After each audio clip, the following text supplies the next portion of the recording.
copyrighted, signed, sealed, the white background. Although he wasn't the first to do it. David Bailey was the fashion photographer, had a lot of stuff white background before Avedon. The reason is because I was going through Avedon's 60s work, and a lot of these subjects are in his 1960s work. Yeah, so this one I wanted to bookend that 60s, which kind of led me to do the white background instead of location or environmental stuff. And also, a lot of people say that the white background is kind of cliche and overused, but I don't agree. It's like calling a canvas cliche or overused. It all depends on what you put on it. And I think these subjects are really confrontational when you look at them. You have an internal dialogue with these people, and it really, it empties the background of any information. So all the information is brought to the front, which is between you and the subject. Whose idea was to include the flag in this one and this idea over here? That was mine. Why did you decide to put the flag? Because he was actually, Roswell was responsible for this. Really? Oh yeah, I was at home on Sunday morning. Because of the Tom. I had sent Congressman Lewis, his interns, emails about the project. Nothing, phone calls, nothing. So yeah, because I'm sure they didn't. You can't. It's hard to quantify a photo project and get these people, on board, right, interested. So I was watching CBS Sunday morning. Just woke up, having breakfast, and I saw Roswell and seen as the head of the Contemporaries. He's a PR guy for the Pratt.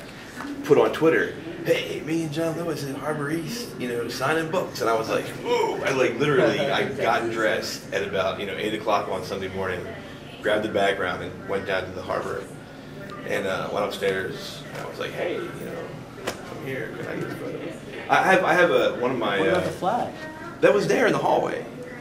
And I didn't know it was going to be there. No, I didn't bring it with me. It was right by the doors where I had the white background. So I thought, why not? He's a congressman.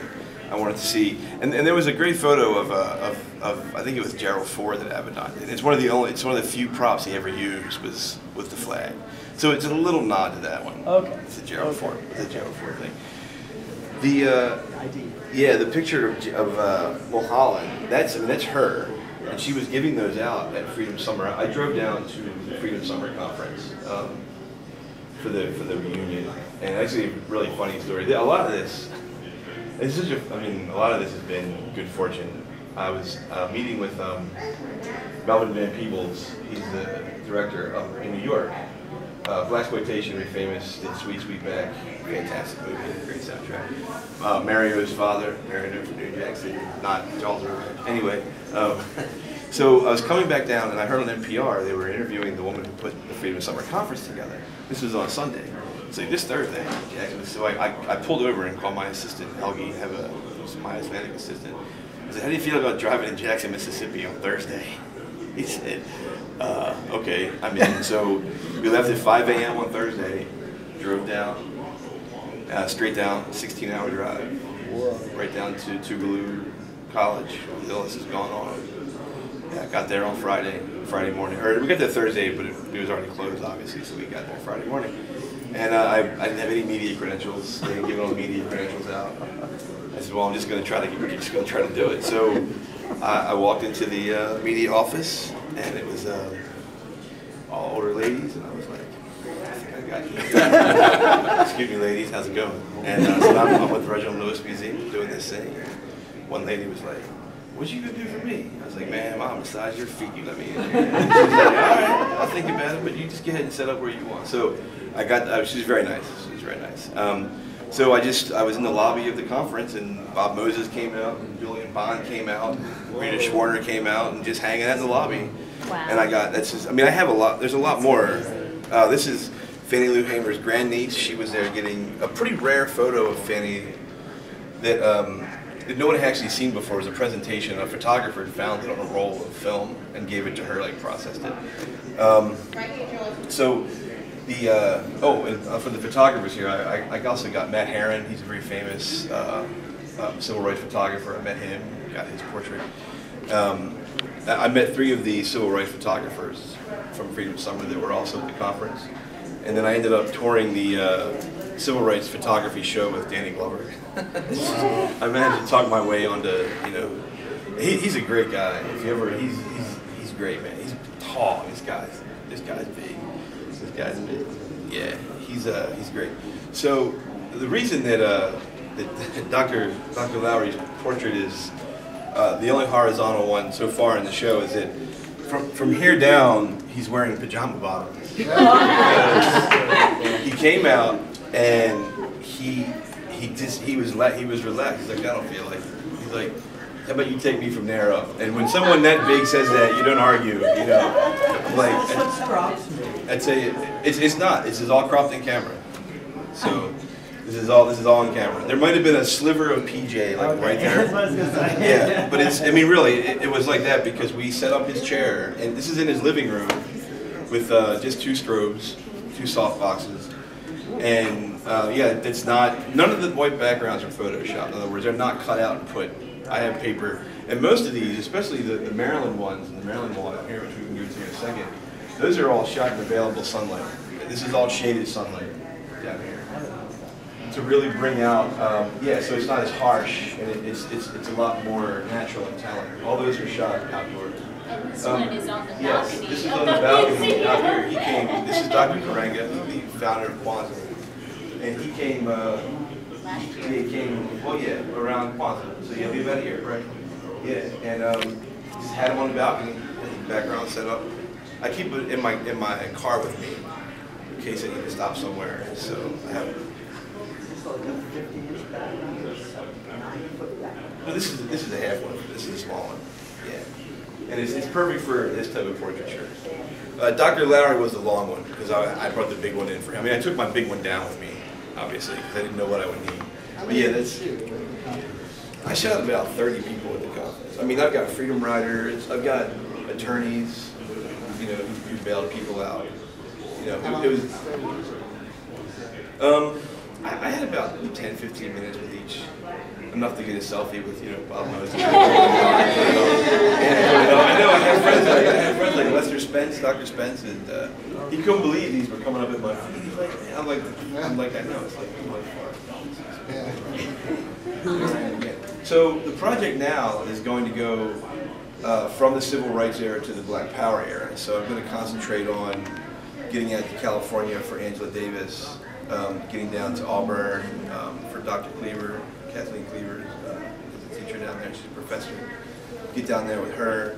I got to go back to New York for Melvin. He wouldn't get his picture taken. He just wanted to sit and drink and smoke cigars. He's like, come back and we'll do it when you come back. I was like, all right. So he signed my Sweet Sweetback album. That's great. Yeah, I collect blaxploitation soundtracks on vinyl. So I took it up with me and he signed it. So, you know, I was too late for Isaac Hayes to sign my shaft. Anyway. So yeah, that's where the project's going now. And I'll be in Chicago to shoot Emmett Till's people. His cousin Simeon Wright is still alive. Simeon was at the store and at the cabin when he was abducted. And he gives lectures. He's about 76, 77 years old. So the whole point of the project was to get a lot of these subjects before they passed away. And the idea came, I was covering the anniversary of the March on DC for the Daily Telegraph, a London paper. And Dr. Lowry was there. I mean, he came up. You know, they had him and came out with his people. And I just started thinking, like, I didn't think there was any type of formal portrait project of this era other than Avedon's. And I was right. There's no collection of civil rights era portraiture. I mean, there's a few news stories and magazine stuff, you know. There's a couple Bob Moses in like the Washingtonian or something, but there's been no comprehensive collection of all of these subjects. And a lot of them don't have much. And I missed 3 that passed away just before the project started, so it was like the clock was ticking. You know, especially with he was my big one. I really had to get him. He's the closest connection to Dr. King of any of these people, any of these subjects. So yeah, so if there's any questions about anybody? I was Rita Schwerner. She was great. She was very humble. She's extremely quiet. She said no twice and then hung around for a little bit. And then I said, you know, I got a few minutes if you do. And she's like, all right, we'll do one. And there's 2 frames of Rita Schwerner. Anyone, if you don't know who Rita Schwerner is, she's the widow of Michael Schwerner, Mickey, who was one of the 3 civil rights activists that was killed in the car in Philadelphia, Mississippi. It's in the movie Mississippi Burning. So No, it's not. Well, not really. The right, book well- is not even about that. Well, it Like, starts I mean, off, but it starts off with very disappointing. The yeah. book is much better. Yeah, I didn't say it was accurate. It starts off with the killing of the right. three boys. And that's, She does actually speak in the Freedom Riders that Yes, say yeah, about yeah, that yeah. documentary. Yeah. She took on LBJ. If you saw that documentary, there's the Freedom Summer documentary, which is on Netflix and PBS right now. Yeah, that's the same director. He did Freedom Riders and he did Freedom Summer. really There's good. great clips of her Summer, just okay. chewing out LBJ. You know, Good. she's, I don't care who you are, you find my husband. Right, And then the right. next clip is him talking, of course, to Edgar Hoover and calling her a communist. Well, I think she's a communist. You know, but it's great. And she was very nice, very nice. So. Did you hear that story about Michael Schooner, who was in high school, who was a high school mate of Robert Reich? And Reich was about 4'11" and being bullied all the time. And Schwerner was the guy that protected him from the bullies in high school. Interesting. And then it was only a few years later, Yeah. he's dead in the South. Right. And now Reich is kind of carrying Right. that on by protecting, economically protecting. Right. Did you hear that? I didn't know that. Interesting. And another, I mean, I wanted to keep it gender diverse too, so I looked for a lot of the women who were involved. And Rolani, she's very important. She doesn't get a lot of news, Colonel Branch, but she helped, you know, she was the first, I think the first African-American female colonel or officer. She helped desegregate University of Virginia. And she was great too. She was very nice. You know, this era is like that World War II. They don't think of themselves as heroes or giants, you know. But to us, I mean, they are. But to themselves, they just had to do what they had to do, and that was it. Dr. Bond was very doctory. He's very scholarly.